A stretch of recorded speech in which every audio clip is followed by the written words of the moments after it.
Bismillahirrahmanirrahim. Assalamualaikum warahmatullahi wabarakatuh. Kali ini kita akan membahas tentang pemimpin dalam Islam, sebuah konsep dasar. Pemimpin dalam bahasa Arab itu ada beberapa kata. Ada rois yang artinya pemimpin, pengayom yang berhubungan dengan masalah kenegaraan.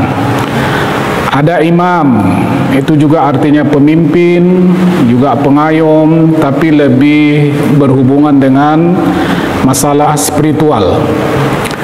Ada wali atau aulia jamaknya, juga artinya adalah pemimpin, pengayom, tapi juga bisa dalam arti teman yang akrab atau yang dekat.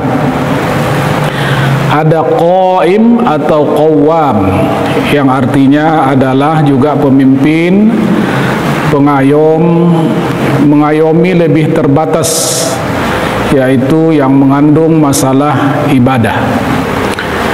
Dan juga ada kata amir yang artinya juga pemimpin, pengayom yang berhubungan dengan masalah politik dan juga masalah lainnya di dalam kehidupan sosial kemasyarakatan. Hadirin sekalian, hukum memilih pemimpin ini itu wajib berdasarkan hadis riwayat Abu Daud, di mana Rasulullah SAW menegaskan bahwa apabila ada 3 orang yang melakukan perjalanan, maka salah seorang dari yang 3 itu harus dipilih menjadi pemimpin. Masalah memilih pemimpin atau bahkan mendirikan kepemimpinan atau pemerintahan itu dikatakan hukumnya sebagai sesuatu yang wajib, artinya berpahala kalau dikerjakan dan berdosa kalau ditinggalkan. Ini misalnya dikatakan oleh seorang pemikir politik klasik Al-Mawardi dan juga dikatakan oleh Imam Al-Ghazali, dan kewajibannya ini adalah wajib syar'i. Bahkan begitu pentingnya mendirikan pemerintahan itu, Ibnu Taimiyah pernah mengatakan bahwa sesungguhnya 60 tahun di dalam pemerintahan yang tidak baik, yang zalim, itu lebih baik daripada 1 hari tanpa ada pemerintahan. Ini bukan berarti kita melegitimasi adanya pemimpin yang zalim, tidak, tetapi ini menunjukkan betapa maha pentingnya adanya kepemimpinan pemerintahan di dalam Islam. Bahkan lebih dari itu, sesungguhnya memang di dalam sejarahnya semua di masa-masa Rasul dan bahkan masa Rasulullah SAW pemerintahan itu didirikan. Hadirin sekalian, kedua, masalah gender dalam kepemimpinan. Artinya mana yang lebih utama, seorang pemimpin diangkat itu dari laki-laki atau dari perempuan. Dalam konteks ini saya ingin membacakan sebuah hadis Rasulullah SAW yang diriwayatkan oleh Al-Bukhari, di mana Rasulullah SAW bersabda, An Abi Bakrah radhiyallahu anin Nabi sallallahu alaihi wasallam qala la yufliha qaumun wallau amrahum imra'atan. Artinya dalam bahasa Indonesia, Rasulullah SAW menegaskan bahwa tidak akan pernah menang dan sukses satu kaum kalau seandainya mereka memilih pemimpin mereka dari perempuan. Asbabul wurud daripada hadis ini dapat kita baca di dalam penjelasan hadis, di mana ketika itu Raja Persia meninggal dunia dan kemudian digantikan oleh anak perempuannya. Dan berita ini sampai kepada Rasulullah SAW, maka kemudian Rasulullah menegaskan hadis yang kita bacakan tadi. Ada yang berpendapat bahwa hadis Rasulullah ini disampaikan dalam konteks karena anak Raja Persia itu tidak memiliki kecakapan untuk memimpin, sehingga Rasulullah mengatakan bahwa tidak akan menang satu kaum kalau seandainya dipimpin oleh perempuan. Tapi saya lebih cenderung untuk mengatakan bahwa ada kaidah yang menegaskan al-ibratu bi'umumil lafzi la bi khususis sabab. Sebuah statement, sebuah perintah di dalam nas-nas Al-Quran, baik Al-Quran maupun Sunnah, itu yang kita lihat adalah keumuman lafaznya, bukan kekhususan sababnya. Meskipun ada yang mengatakan sebabnya adalah karena anak perempuan itu tidak memiliki kecakapan, tapi di dalam pembahasan studi keislaman, pembahasan tentang nas-nas Al-Quran dan hadis, itu pada umumnya para ulama tafsir, hadis, usul fikih dan lain-lain sebagainya mengatakan bahwa sesuatu kalimat dalam Al-Quran dan hadis itu yang dipergunakan adalah keumuman lafaznya, bukan kekhususan sababnya. Sehingga dengan demikian keumuman lafaz ini menegaskan bahwa sesungguhnya satu kaum tidak akan menang kalau seandainya mereka memilih pemimpin mereka perempuan. Seterusnya memang di dalam sejarahnya itu kita temukan tidak pernah ada Rasulullah SAW mengangkat pemimpin di bawahnya itu dari kalangan perempuan. Tidak pernah dan tidak ditemukan dalam sejarahnya seperti itu. Kemudian para ulama-ulama yang mengatakan dan yang berpendapat seperti ini juga menegaskan bahwa seluruh nabi-nabi yang diutus Allah itu semuanya laki-laki. Rasul-rasul Allah juga semuanya laki-laki.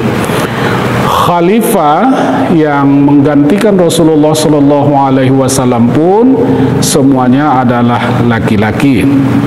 Bahkan kita mengetahui di dalam fikih Islam tidak sah seseorang perempuan mengimami laki-laki. Tidak boleh juga perempuan mengumandangkan azan. Ini mengandung pengertian seperti pendapat yang menegaskan di atas.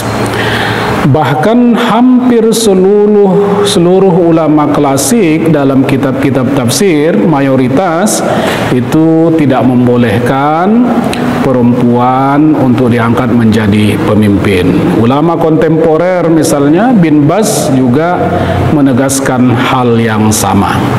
Hadirin sekalian, memang ada pendapat yang membolehkan perempuan menjadi pemimpin.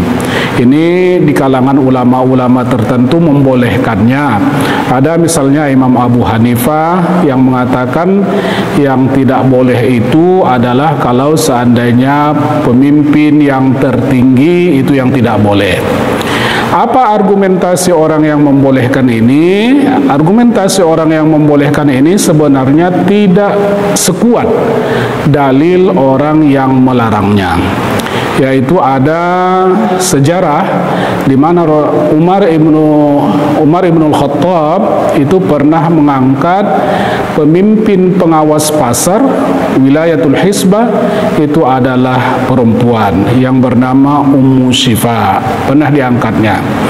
Kemudian ada juga yang berargumentasi bahwa Aisyah radhiyallahu anha pernah memimpin peperangan. Tapi argumentasi ini jika dibandingkan dengan argumentasi orang yang melarangnya, kelihatan bahwa sesungguhnya argumentasi yang melarang jauh lebih akurat dan lebih kuat dibandingkan dengan orang yang tidak ataupun orang yang membolehkan itu. Hadirin sekalian, kemudian daripada itu dalam kesempatan ini saya juga ingin menyampaikan kepada kita tentang kriteria pemimpin. Ini pun menjadi sesuatu yang harus kita teliti di dalam Al-Quran dari beberapa surah, dari beberapa ayat yang ada di dalam Al-Quranul Karim. Sebagai contoh misalnya surah Al-Qasas ayat 26, itu ketika putri Nabi Syuaib meminta agar Nabi Musa dipekerjakan karena telah membantu mereka mengambilkan air untuk minuman ternak mereka, itu diabadikan di dalam Al-Quran, di mana Allah mengatakan inna khaira man ista'jartal qawiyul amin. Artinya kata mereka, kata putri Syuaib itu, sesungguhnya orang yang paling bagus untuk diangkat menjadi tenaga itu adalah al-qawiyul amin, yang kuat. Satu kriterianya adalah kuat. Dalam tafsir dikatakan kuat di sini baik fisik maupun mental. Dan al-amin yaitu amanah. Al-Qawi ini makanya ketika pernah salah seorang sahabat bernama Abu Zar meminta jabatan kepada Rasulullah sallallahu alaihi wasallam, Rasulullah mengatakan, ya Abu Zar, engkau adalah orang yang lemah, tidak cocok untuk sebuah jabatan. Ini hadis diriwayatkan oleh Al-Bukhari. Jadi harus qawi, kuat, dan juga amanah. Kemudian di dalam surah Al-Baqarah ayat 247, ketika Tolut ini ketika diinformasikan oleh Nabi bahwa Tolut mau diangkat menjadi pemimpin, maka itu diabadikan di dalam Al-Quran surah Al-Baqarah ayat 257, Inna Allah astafahu alaikum wa zadahu bastatan fil ilmi wal jismi. Sesungguhnya Allah telah memilihnya Tolut itu kepada kamu menjadi pemimpin. Wa zadahu bastatan fil ilmi wal jismi, dia telah dibekali Allah dengan kekekaran, kehebatan dalam bidang ilmu dan juga dalam bidang fisiknya. Artinya secara tidak langsung ayat ini menegaskan bahwa sesungguhnya pemimpin itu haruslah orang yang memiliki ilmu yang luas, bastah fil ilmi. Jadi bukan orang yang tidak memiliki pengetahuan, yaitu wawasan untuk mengendalikan masyarakat dan daerahnya, dan juga bastatan fil jismi, yaitu kuat fisiknya. Jadi di sini bisa kita pahami bahwa sesungguhnya kekuatan fisik pun menjadi sesuatu yang menjadi syarat ditegaskan di dalam Al-Quran untuk menjadi seorang pemimpin. Jadi fisiknya kuat, amanah, ilmunya luas. Kemudian kalau kita teliti lagi dalam surah Al-Baqarah ayat 124, ketika Nabi Ibrahim alaihissalam mau diangkat Allah menjadi pemimpin, Allah mengatakan seperti ini, Inni ja'iluka linnasi imama. Qala wa min zurriyati. Qala la yanalu ahdi zalimin. Ketika Allah mengatakan, ya Ibrahim, saya akan menjadikan engkau menjadi pemimpin, maka Ibrahim mengatakan, wa min zurriyati, ya Allah, angkat jugalah keturunanku jadi pemimpin. Apa jawaban Allah? Kata Allah, qala la yanalu ahdi zalimin. Allah tidak akan mau mengangkat orang yang zalim. Jadi dengan demikian kriteria berikutnya bahwa harus ada track record orang yang mau diangkat menjadi pemimpin itu bukan orang yang zalim. Orang yang zalim itu adalah orang yang tidak adil. Jadi harus ada orang yang adil. Yang adil itu menempatkan sesuatu pada tempatnya, bisa berbuat seimbang, kemudian memahami keadilan Allah Subhanahu wa taala, bukan orang-orang yang melakukan berbagai kejahatan dan tidak peduli kepada masyarakat di tengah-tengah masyarakat. Hadirin sekalian, memang kalau kita teliti sifat Rasulullah itu ada siddiq, amanah, tabligh, fatanah, ya, ada cerdas dan lain-lain sebagainya, menyampaikan amanah, senantiasa benar dalam ucapan dan perkataannya. Dan masih banyak lagi sebenarnya karakteristik-karakteristik pemimpin kalau kita telusuri dalam Al-Quran dan Sunnah, tapi untuk sementara itu beberapa karakteristik yang bisa saya sampaikan untuk menjadi seorang pemimpin. Tapi ada juga yang dikutip di dalam berbagai buku, statement Umar Ibn Khattab yang mengatakan bahwa barang siapa yang menempatkan seseorang pada jabatan tertentu karena rasa cinta atau karena hubungan kekerabatan, dia melakukannya hanya atas pertimbangan itu, maka sesungguhnya dia telah mengkhianati Allah, mengkhianati Rasulnya, dan juga mengkhianati kaum muslimin sekalian. Hadirin yang dimuliakan Allah, jadi masalah mengangkat pemimpin ini merupakan sesuatu yang sangat penting. Ya, itu hukumnya wajib, tapi harus kita pilih orang-orang yang pasti memiliki akidah yang sama dengan kita, karena dia diperintahkan Allah dalam Al-Quran seperti itu. Kemudian daripada itu, ya juga secara karakteristik gender itu memang dalil-dalilnya lebih kuat yang mengatakan bahwa laki-laki harus dipilih menjadi pemimpin ketimbang perempuan. Meskipun ini mungkin menjadi perbincangan dan pembahasan yang luas, tapi dalil-dalilnya tentu lebih kuat dibandingkan dengan dalil yang membolehkannya. Kemudian karakteristik yang harus kita pilih termasuklah orang-orang yang kuat secara fisik dan mental, amanah, berpengetahuan yang luas, berilmu, kemudian tidak zalim, adil, siddiq, amanah, tabligh, fatonah. Mari kita memilih pemimpin di setiap tempat, setiap daerah, bahkan negara Republik Indonesia dengan karakteristik dan ketentuan-ketentuan itu. Mudah-mudahan kita bisa mendapatkan baldatun thayyibatun wa rabbun ghafur. Karena sesungguhnya sebuah daerah yang rusak itu dikarenakan oleh rusaknya masyarakatnya, yaitu mau memilih pemimpin yang rusak, dan Allah akan menggantikan kaum itu dengan kaum yang baik kalau seandainya mereka tidak segera bertaubat dan memohon ampun kepada Allah Subhanahu wa taala. Demikian bahasan ringkas kita tentang kepemimpinan kali ini atau pemimpin. Mudah-mudahan ada faedah dan manfaatnya. Billahi taufiq wal hidayah. Wassalamualaikum warahmatullahi wabarakatuh. Tadi kan saya buka masih ingat dengan mukaddimah, tugas Nabi kan menyampaikan ajaran Quran kan? Menyampaikan wahyu, menafsirkan kan? Jadi kalau ada tafsir Nabi, Anda jangan pernah kreatif menafsirkan sendiri. Nabi itu diutus Allah, dipilih untuk menerangkan pada kita. Anda bikin tafsir sendiri. Ya. Turun misalnya Quran surah Al-Maidah. Saya nggak mau bicara politik ya. Nah, ingat, saya tidak bicara politik. Yang ada di Quran itu yang saya sampaikan. Ya, ingat, saya tidak bicara politik. Yang ada di Quran itu yang saya sampaikan. Jadi kalau ada di Quran saya sampaikan. Tafsir Nabi saya sampaikan. Tafsir ulama saya sampaikan. Baik, misal Al-Maidah 51. Itu kan kaitan dengan 14 ayat yang lainnya. Ya, ada 14 ayat yang semakna dengan itu gitu kan. Nabi diutus oleh Allah menyampaikan itu, disampaikan oleh Nabi, disampaikan oleh para sahabat, dirinci oleh para ulama, disampaikan lagi oleh para ulama kepada kita. Kata Nabi, innal ulama warasatul anbiya. Ini para ulama pewaris para nabi. Nabi, sahabat, tabi'in, ulama, nggak ada yang beda, sepakat semuanya, nggak ada yang beda. Anda bukan ulama, bukan sahabat, bukan tabi'in, bukan nabi, bikin tafsir sendiri, melotot lagi misal gitu kan. Jadi masalah di situ gitu. Anda siapa? Hafal Quran juga enggak, hadis juga enggak, bahasa Arab berantakan. Anda belajar agama di mana? Coba cek belajarnya dari mana gitu kan. Nah, ini jadi persoalan. Nggak boleh bayangkan orang. Hati-hati, kita nggak bicara orang gitu kan. Kita hanya bicara situasi, keadaan. Baik. Ingat, saya tidak bicara politik, saya hanya bicara masalah Quran. Ayo, saya mau tanya, makanan yang diharamkan di Quran. Contoh, berikan saya contoh satu. Apa kira-kira? Oke, baik ya. Ada 3 ayat di Quran.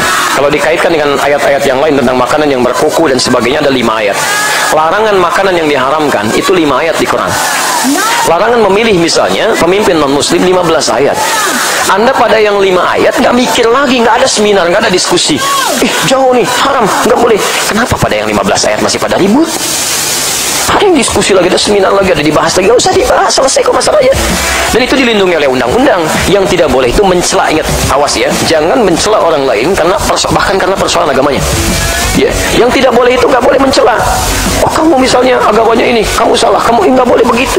Ya lakum dinukum waliyadillah ikraha fiddin, selesai gitu kan. Kita nggak boleh mencela, tidak boleh mencela. Yang hanya dimintakan oleh Quran, tidak boleh memilih yang sekiranya ada calon muslimnya yang tidak seiman dengan kita. Cuma itu saja, dan itu dilindungi oleh undang-undang. Kita tidak boleh menghalangi orang untuk menjadi apapun seperti yang dia mau. Silahkan saja. Anda mau jadi bupati, silahkan. Anda mau jadi gubernur, silahkan. Mau jadi presiden, silahkan. Cuma mohon izin, kami tidak bisa memilih Anda. Itu dilindungi. Itu kan standar, normal, biasa. Silahkan cek di Eropa, di Amerika. Teman-teman misalnya, Anda bisa melihat ya, yang di agama-agama yang lain, kepercayaan lain punya aturan serupa. Anda nggak boleh marah ya, maaf, nggak boleh marah. Misal di sebagian Indonesia ada wilayah misalnya yang mayoritasnya non Muslim, lalu mereka mengatakan jangan pilih orang Islam. Anda nggak boleh marah. Kita nggak boleh marah karena itu dilindungi oleh undang-undang. Ya, kita ini bukan negara Islam, kita negara Pancasila yang asasnya Pancasila.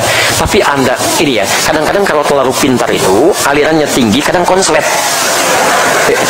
Anda lupa, Pancasila itu kan sila pertamanya ketuhanan yang maha esa. Jadi negara kita ini melindungi asas ketuhanan dalam beragama.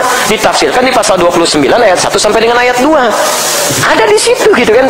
Jelas. Jadi kalau misalnya ada non-muslim ingin memilih yang bukan Islam, kita nggak boleh marah. Sama, coba cek di beberapa bagian di wilayah Indonesia. Kan ada yang gubernur non-muslim kan? Bisa, rahmatullah. Pemuka agamanya mengatakan harus pilih yang seiman dengan kita, jangan pilih yang tidak seiman. Kita nggak boleh marah. Sama kalau di kita pun misalnya mayoritas muslim mengatakan di kitab kita pilih yang seiman dengan kita, tidak yang tidak seiman. Anda jangan marah. Kami tidak ingin menghalangi Anda naik, silahkan saja. Tapi mohon maaf, kami tidak bisa memilih Anda. Baik. Sila kedua dalam Pancasila apa?